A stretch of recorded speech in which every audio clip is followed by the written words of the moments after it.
ሰላም የማንነት የዩቲዩብ ቻናል ቤተሰቦች እንደምን ሰነበታችሁ? እንግዲህ ዛሬ ስለ ጽናህ የተለያዩ ሀሳቦችን ይዘን መጥተናል። ሰብስክራይብ በማድረግ ቤተሰብ ይሁኑ። እንግዲህ ከባለፈው የቀጠለው ስለ ከበሮና ስለ ጽናጽል አውርተን ነበር። ዛሬ ደግሞ በክፍል 3 ስለ ጽናህ እናያለን። ጽናህ ጥንታዊ ታሪክ እና ስልጣኔዎች፣ ሚቶሎጂ ከሃይማኖታዊ ስነስርዓት ባለፈ በአጽናፈ ዓለም ውስጥ ካሉ ረቂቅ የኃይልና የንጥረ ነገሮች መጋጠም ጋር የተያያዘ እጅግ ድብቅ ምስጢር አለው። የጽናህ ድብቅ ምስጢርና ሚቶሎጂያዊ ትርጉም በጥልቀት እንይ። አንደኛ፣ የዓለም ንጥረ ነገሮች ውህድ ያመለክታል። በጥንታዊ የአልኬሚ እና የተፈጥሮ ፍልስፍና ምስጢር መሰረት ጽናህ በአጽናፈ ዓለም ውስጥ ያሉትን አራቱን መሰረታዊ ንጥረ ነገሮችን በአንድ ቦታ አስተሳስሮ የያዘ ድብቅ መሳሪያ ነው። እነዚህ ንጥረ ነገሮች ያለ ጽናህ ተነጣጥለው ሲኖሩ አጥፊ ሊሆኑ ይችላሉ። በጽናህ ውስጥ ሲገናኙ ግን ፍጹም ሰላምና ፈውስ ይሆናሉ። መሬት ራሱ ከምድር ማዕድን የሚቀለሰው የናስ ወይም የወርቅ ጽናህ፣ ዕቃው እና ከእንጨት የሚገኘው ዕጣን መሬትን ይወክላሉ። እሳት በጽናሁ ውስጥ የሚቀጣጠለው ፍህም ከሰል እሳትን ይወክላል። አየር ዕጣኑን በእሳቱ ተቃጥሎ ወደ ላይ የሚለቀውና የሚተነፍሰው መዓዛ አየርን ይወክላል። ውሃ በምስጢራዊ ትርጓሜ ዕጣኑ ሲቀልጥ የሚወጣው ዘይትና ካህኑ በሚያጥንበት ጊዜ ከሰውነቱ የሚወጣው ላብ ወይም ረቂቅ የጸጋ ውሃ ይወክላል። በሁለተኛ ደረጃ የነፍስ መመላለሻ መንገድን ይወክላል። በጥንት ሚቶሎጂ ውስጥ ዕጣንና ማዕጠንት ለአማልክት የሚሰጥ ስጦታ ብቻ አልነበረም። ድብቁ ምስጢር የአማልክትን ትንፋሽ በምድር ላይ መፍጠር ነበር። ፎኒክስ የምትባል ምስጢር ወይም ደግሞ በጥንት አፈ ታሪክ ድንቅ ወፍ የሆነች ፎኒክስ በሕይወቷ መጨረሻ ላይ ከከበሩ ዕጣኖች እና ቅመሞች ጎጆ ትቀልሳለች።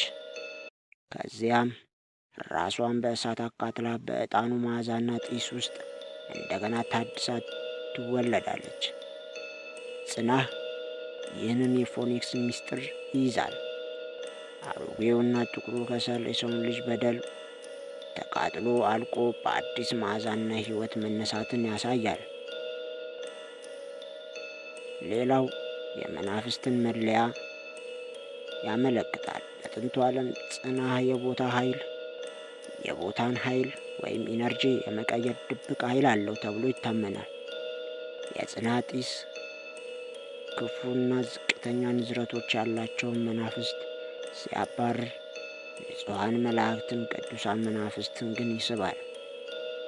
በባህሪውም ጽናህ ከሦስቱ ቫይብሬሽኖች ዝቅተኛ ቫይብሬሽን ድምፅ የሚወክል ነው። ሦስተኛው የሰንሰለቶች ድብቅ የጂኦሜትሪክ ምስጢር። በኢትዮጵያ ፍልስፍና እና በጥንታውያን ጠቢባን ዘንድ የጽናህ መዋቅር ፍጹም የሆነ ቅዱስ ጂኦሜትሪክ ምስጢር አለው። ጽናህ ሲንቀሳቀስ ሰንሰለቶቹ ክብ ቅርጽ እና የጢሱ ወደ ላይ መሳብ ሦስቱ የተለያዩ የዓለም ልኬቶችን ይፈጥራሉ።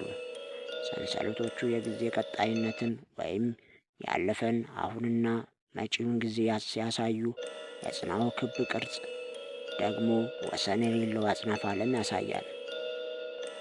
የሰባቱ ቃጭሎች ደውሎች በጽናህ ውስጥ ይገኛሉ። እነዚህ ደግሞ የራሳቸው ሰባቱ ሰማያት ምስጢራዊ የተለያዩ ሰባቱ የሙዚቃ ኖታዎችን ምሳሌ ተደርገው ይወሰዳሉ። በአራተኛ ደረጃ ትልቁ የጽናት ድብቅ ምስጢር የዕጣኑ ጢስና የሰው ልጅ አእምሮ ነው። የጽናት ትልቁ ተግባራዊ ድብቅ ምስጢር ያለው በሰው ልጅ የማሽተት ሕዋስና በአእምሮ ንቃት መካከል ባለው ግንኙነት ላይ ነው። ጥንታውያን አባቶች ንጹሕ ማጠንትና ዕጣን ሲጠቀሙ ዝም ብሎ አልነበረም። በዕጣን ውስጥ የሚገኙት የተፈጥሮ ኬሚካሎችን አእምሮን የማረጋጋት የጭንቀት ሆርሞኖችን የመቀነስና የሰው ልጅን የማሰብን የመጸለይ አቅም ወደ ከፍተኛ ደረጃ እና የመቀየር ድብቅ የተፈጥሮ ኃይል አላቸው። ስለዚህ ጽናት ሲታጠን የምናየው የጢስን የምናሸተው መዓዛ አእምሯችን ከምድራዊ ትርምስ ወጥቶ ወደ ረቂቁ ወደ ሰላማዊ ሰማያዊ አስተሳሰብ እንድንሸጋገር የሚረዳ ምስጢራዊ ቁልፍ ነው። ጽናት ብዙ ሀሳቦች ቢኖሩትም ከሞላ ጎደል በእነዚህ ድንቅ ሚዞሎጂዎች ሀሳብ እጅግ ድንቅ መሳሪያም ተደርጎ በኢትዮጵያውያን ኦርቶዶክስ ተዋሕዶ የምንገለገልበት መሳሪያ ነው። ለዛሬ እዚህ ይብቃንና በሚቀጥለው ስለ እነዚህ ሶስቱ ከበሮ፣ ጽናጽልና ጽና አንድ ላይ ሲሆኑ ያላቸው የጥልቀት ምስጢር እናያለን።